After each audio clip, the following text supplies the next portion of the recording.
India 9 News, Mirror of Truth. કરબાપા નગરમાં તંત્રની બેદરકારીના કારણે વૃદ્ધને ગંભીર ઈજા. જવાબદારીથી કણિયું આંચે છે અમદાવાદ મ્યુનિસિપલ કોર્પોરેશનના અધિકારીઓ. અમદાવાદ મ્યુનિસિપલ કોર્પોરેશનના ઠક્કરબાપા નગર વોર્ડમાં તંત્રની ઘોર બેદરકારી સામે આવી. ઇજનેર વિભાગ દ્વારા ડ્રેનેજના કામ માટે 10 દિવસ પહેલા ખોદવામાં આવેલ ખાડો હજુ સુધી ભરવામાં આવ્યો નથી. 27 મે સાંજના લગભગ 8:30 વાગે બદ્રીનારાયણ સોસાયટી સામે એક વૃદ્ધ તેમના ઘરે પરત ફરી રહ્યા હતા ત્યારે આ ખાડામાં પડી ગયા હતા. ચિંતાની વાત એ છે કે ખાડા આસપાસ કોઈપણ પ્રકારના સુરક્ષાત્મક બેરિકેડ કે ચિહ્નો મૂકવામાં આવ્યા ન હતા. ખાડામાં પડતા વૃદ્ધને સ્થાનિક લોકો દ્વારા બહાર કાઢવામાં આવ્યા અને તાત્કાલિક સારવાર માટે નજીકની હોસ્પિટલમાં ખસેડવામાં આવ્યા. ત્યાં તેમના નાક પાસે 3 ટાંકા આવ્યા છે. આ ઘટનાએ તંત્રની જવાબદારી પર ગંભીર સવાલો ઊભા કર્યા છે અને સ્થાનિક નાગરિકોમાં આક્રોશ જોવા મળી રહ્યો છે કે આમ જ સામાન્ય જનતા માટે મ્યુનિસિપલ તંત્ર ક્યારેય કોઈપણ પ્રકારની પૂરતી સુરક્ષા વ્યવસ્થા રાખતું નથી. છેલ્લા 10 દિવસથી અહીંયા ખાડો ખોદીને રાખ્યો છે અને કોઈ પગલાં લેવાતા નથી. આજે એક વૃદ્ધ નાગરિક ખાડામાં પડી ગયા. કોઈ મોટી દુર્ઘટના થાત પહેલાં એએમસીએ જાગવું જોઈએ. કોઈ મોટી દુર્ઘટના થાય તે પહેલાં એએમસીએ જાગવું જોઈએ. દુર્ઘટના બાદ સ્થાનિક લોકો દ્વારા મ્યુનિસિપલ કોર્પોરેશન કર્મચારી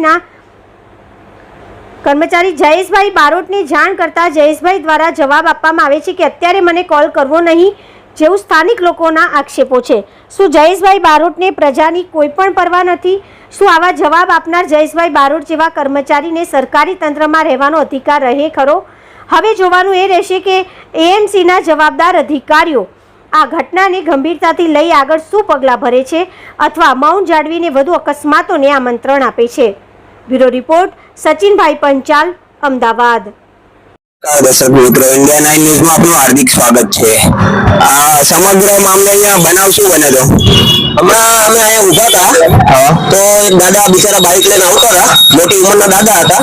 તો એને ખાડો દેખાણો નહીં એટલે ખાડામાં પડી ગયા એટલે એમને નાકમાં વાગ્યું છે અને લોહી લુહાણ થઈ ગયા છે દાદા. અને એ દાદાના ટાંકા આવ્યા હોસ્પિટલમાં છે. અને એની પહેલા 5-10 મિનિટ પહેલા એક છોકરો પડી ગયો હતો. 10-12 વર્ષનો છોકરો હશે, એ પડી ગયો હતો.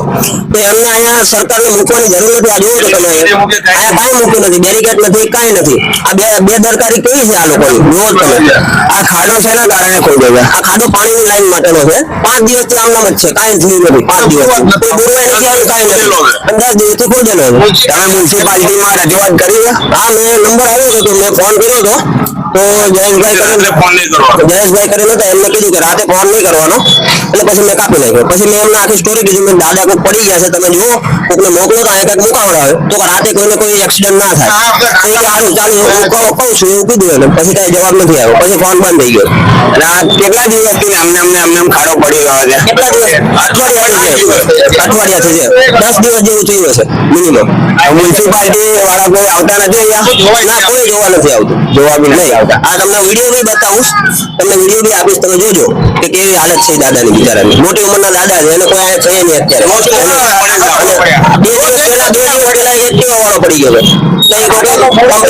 ખબર નથી હવે આપણને. દાદા અત્યારે ક્યાં છે? દાદા અત્યારે હોસ્પિટલમાં છે. ફોન કર્યો હતો તો કીધું હોસ્પિટલમાં છીએ અત્યારે. ઓકે. અને મ્યુનિસિપાલિટીમાં તમે અત્યારે જયેશભાઈને ફોન કર્યો તો એમને શું જવાબ આપ્યો? આપણે જયેશભાઈ કીધું રાતે ફોન નહીં કરવાનો. પછી મેં એમને આખી કહાની કીધું ને તો એમને કીધું કે કાંઈ વાંધો નહીં, હું હમણાં ફોન કરું છું. પછી કોઈ ભાઈ આવ્યા હતા, શું ખબર, હું ફોટા પાડી ગયા છે. પછી કાંઈ આવ્યું નથી કોઈ હજી. અને પછી હવે ફોન કરીએ છીએ તો બંધ આવે. ફોન નહીં ઉપાડતા એમ કે ફોન નથી ઉપાડતો? દીક્ષિતભાઈ. રાતે નહીં કરવાનો એમ કે તમારે કરવો કઈ રાતે પડે રાતે જ કરવો ને. ખાડા ગોળે હોયા છે, કોઈ આવતો જ નથી બોલવા. એટલા 2-3 રોજ પડે ડેટા.